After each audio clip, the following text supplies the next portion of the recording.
bien, volvemos al piso de Mañaneros y como es habitual, vamos a arrancar con el segmento de salud de nuestro programa, porque ya estamos en comunicación con Alejandro Lucchesi. Ale, ¿cómo estás? Buen día. Hola, Ale. Hola, buen día, Sofi, buen día, Santi. Un gusto de poder escucharlos y verlos a través del Skype. Bueno, gracias, Ale, igualmente. Bueno, nos habíamos comunicado la semana pasada porque estaba en 1 de mayo, así que pasó un ratito desde que nos comunicamos. Quería charlar algunas cosas con vos, Ale, y recién al principio hacíamos un repaso con Sofía con respecto a las cosas que pasan cuando se cometen errores o negligencias o situaciones de no respeto por lo que estamos viviendo, y todo lo que pasó en Nicho Cruz. Y a esto lo quería atar, por ejemplo, a que lo que tanto se criticó, que bueno, que había otros países que no hacen la cuarentena así como nosotros, 100%, y hoy a Chile se le han disparado los casos y empieza con una cuarentena total, después de haber estado casi un mes y medio de tener una cuarentena aleatoria en algunos sectores. Voluntaria y demás. Bueno, ahora van hacia la cuarentena total.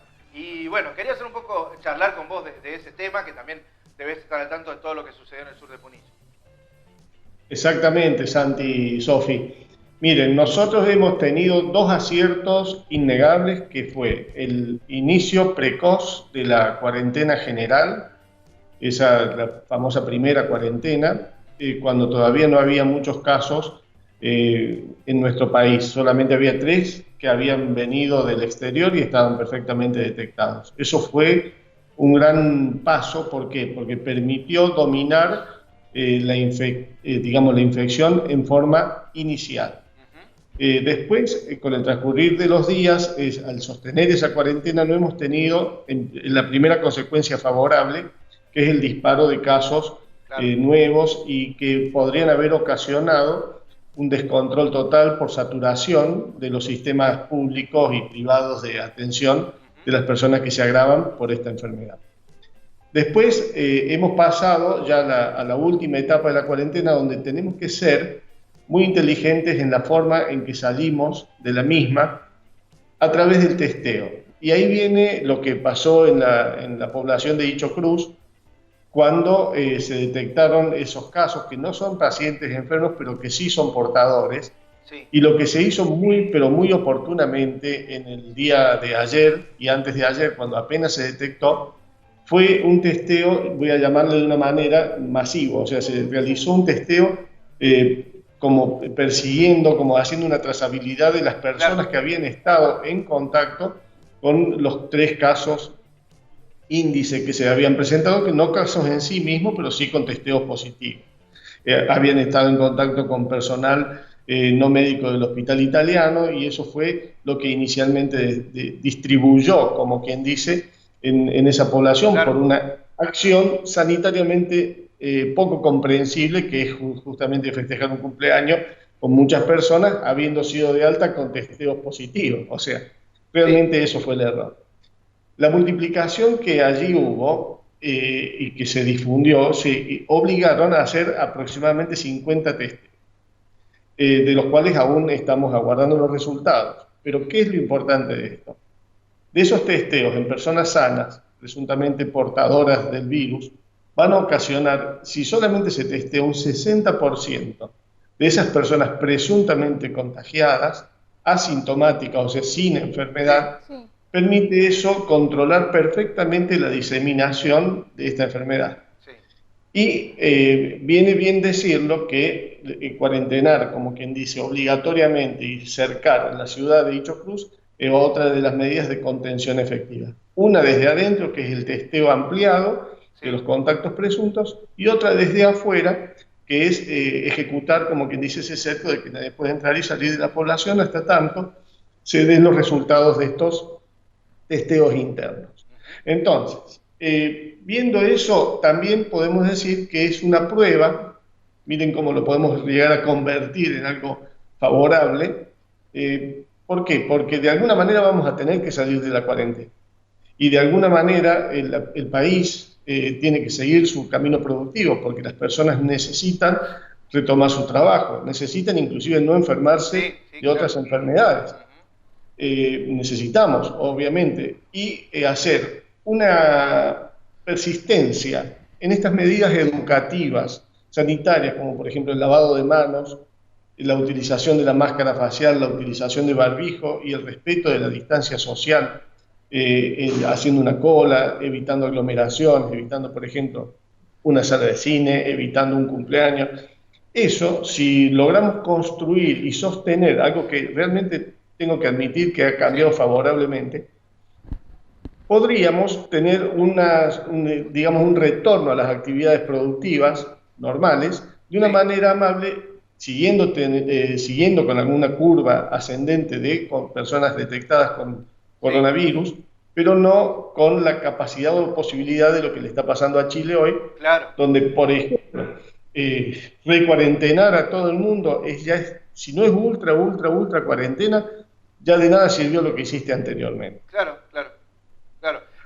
Hoy vemos que Chile tiene un récord de casos de más de 1.500 casos en un día. Digamos, se le disparó totalmente por no haber ejercido las mismas situaciones que hizo Argentina, por ejemplo. Las mismas medidas. Ni hablar de Brasil, ¿no? De Estados Unidos, de otros lugares que realmente se ha convertido en un desastre. Claro, eso es dar el paso tarde. Das el paso necesario, pero lo das tarde. Claro. Acá se hizo el necesario a tiempo. Sí, entonces, el paso necesario a tiempo, entramos en el compás perfecto voy a hacer un parangón de la partitura de cómo se previenen las enfermedades de esta característica. Es más, Ale, tenemos que decir, ¿sí? No, decía que acá se hizo todo muy bien.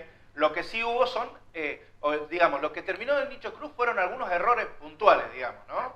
Que terminó trasladando el virus al Nicho Cruz, y yo lo decía, un error primero del geriátrico, un error privado, de haber dejado seguir con las visitas, gente que vino al exterior contagió a todos los abuelos, eso nos costó cuántas muertes y cuántos contagios. Otro error que después creo yo del COE, del COE, del PAMI, no sé bien de quién fue, pero fue de algún estamento, claro, de llevar al hospital, de llevar enfermos de coronavirus al hospital italiano, donde todavía se estaban atendiendo otras particularidades. Creo que, por ejemplo, eso aquí Carlos Paz en el hospital lo ha hecho bien, de decir, trasladamos la atención primaria a la fábrica, punto joven. No, lo que siempre dice Ale, que el hospital de Carlos Paz es libre de COVID-19, ¿no, Ale? Claro.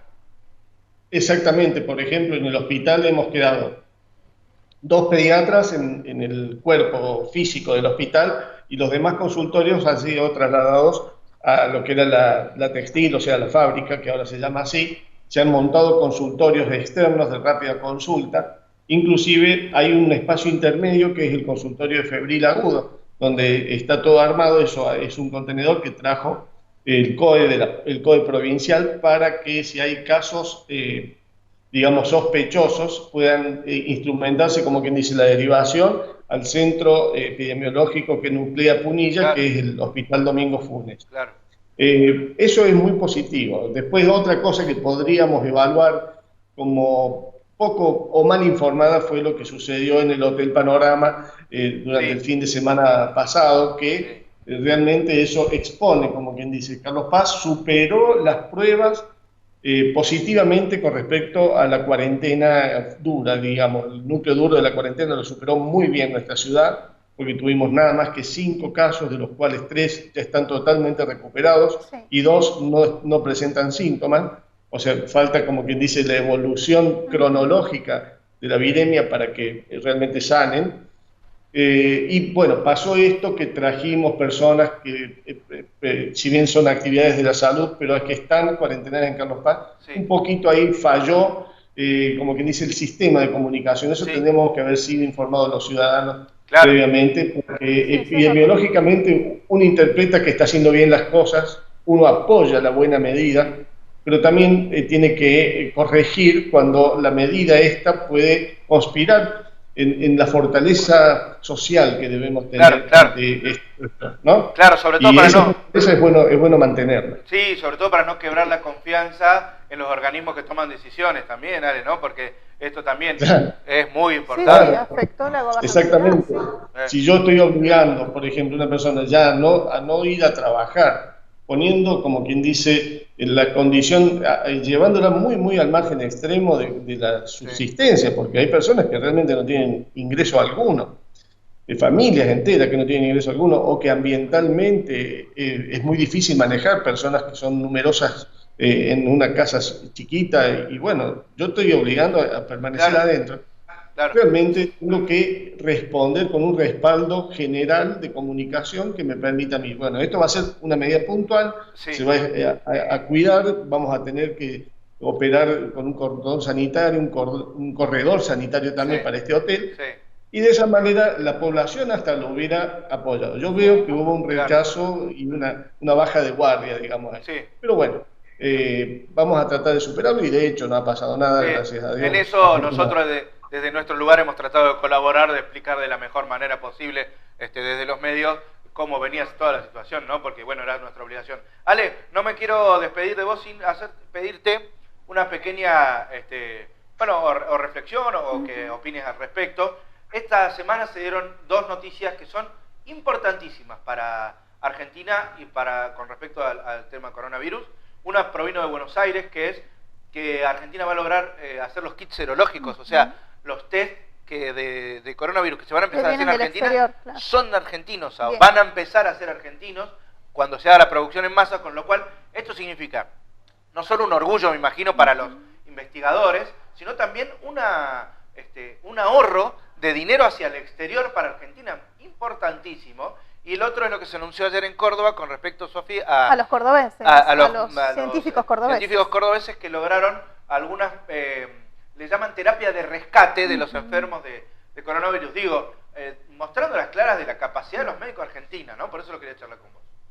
Indudablemente, y eso se siente uno muy orgulloso, sobre todo porque parte fundamentalmente de la Universidad Cuadricentenaria, que es la Universidad Nacional de Córdoba, con su laboratorio de hemoderivados, y fundamentalmente lo que es el uso, por ejemplo, del ibuprofeno, que lo estuvimos dejando de hacer en estos últimos días, el uso por vía oral. Eso es muy importante destacarlo, porque no es, bueno, le voy a dar ibuprofeno al paciente en jarabe o en pastillas para que se alivie, que es un medicamento que usamos habitualmente. Casi te diría, la automedicación más común en el adulto es el ibuprofeno. Es verdad. No hay que usarlo, digamos, libremente así, porque eso justamente puede provocar, como que dice, un agravamiento de la enfermedad si se tiene.